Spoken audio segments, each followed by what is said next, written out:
And so, hi Ugo, how are you today? How are you doing, Vanessa? Good to see you. Good to see you too.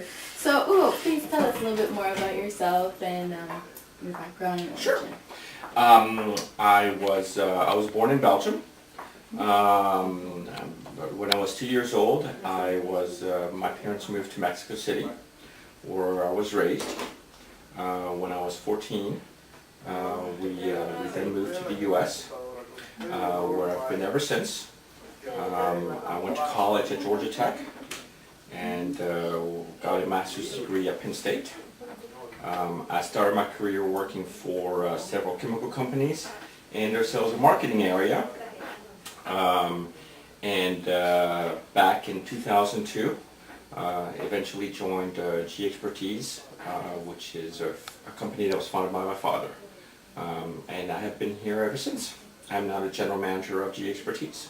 Great. So you did mention that your parents are from Belgium? Correct. So did you have any opportunity of working in Belgium for a couple of years? I did actually. In one of my previous jobs, I worked for a Spanish company called Cepsa, and I was their marketing manager for North America. And I actually reported into an office in Brussels. My boss was in Brussels, which is a great opportunity for me because I got to travel to Brussels on a regular basis. Wow, that's great. Yes. Well, on the side of Belgium, what other countries have you also visited related to? To work? Mm-hmm. Well, currently, as part of my current duties here at Expertise, we are responsible for the Latin American market. So I will travel anywhere from Mexico all the way down to Brazil. So that will include all the Central American countries. And also we do purchase some equipment from some European vendors, so we do get to travel to Europe once in a while to visit our vendors.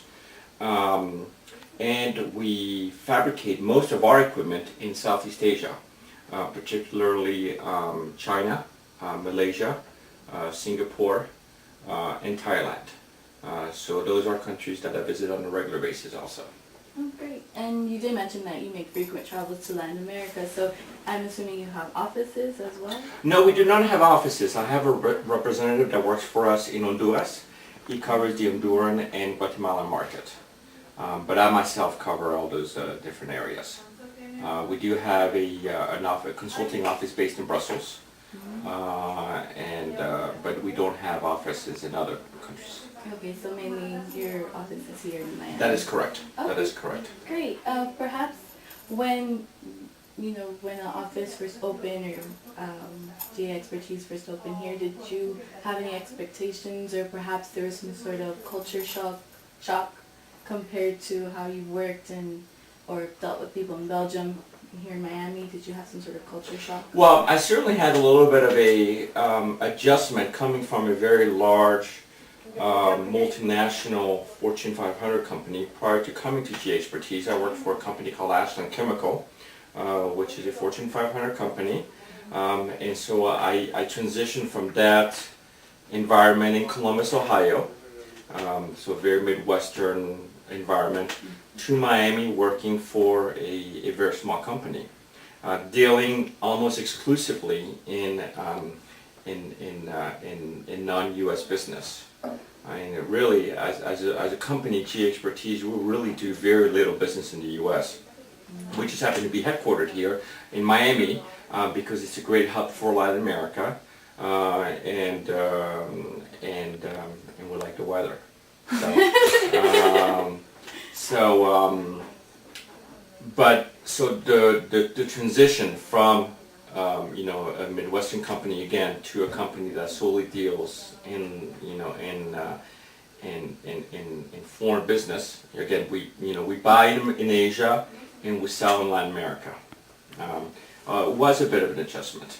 I mean, here in our office here today, we have primarily our staff is 100% Latin American. We actually do not have one true American that was born here in the U.S. All of our employees were born elsewhere. So we are truly a melting pot. and you know, and that's what Miami really represents. Miami is really a melting pot. Mm. You did mention that you had some consultants in Belgium, and you also had you made frequent trips to Europe.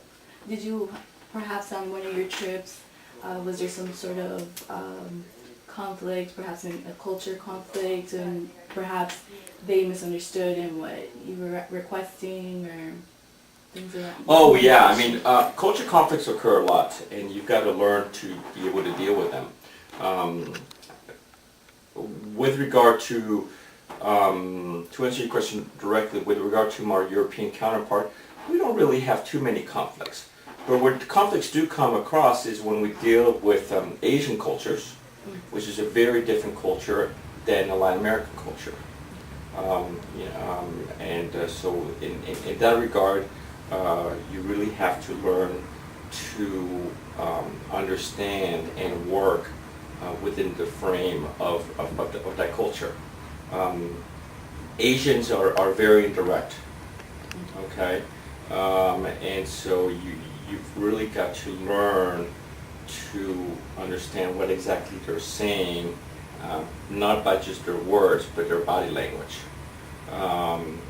And Latin Americans are also very cautious. You also have to learn and understand what they're really telling you, not just by their spoken word, but again by their body language. So it becomes quite challenging when you get yourself in a meeting and you have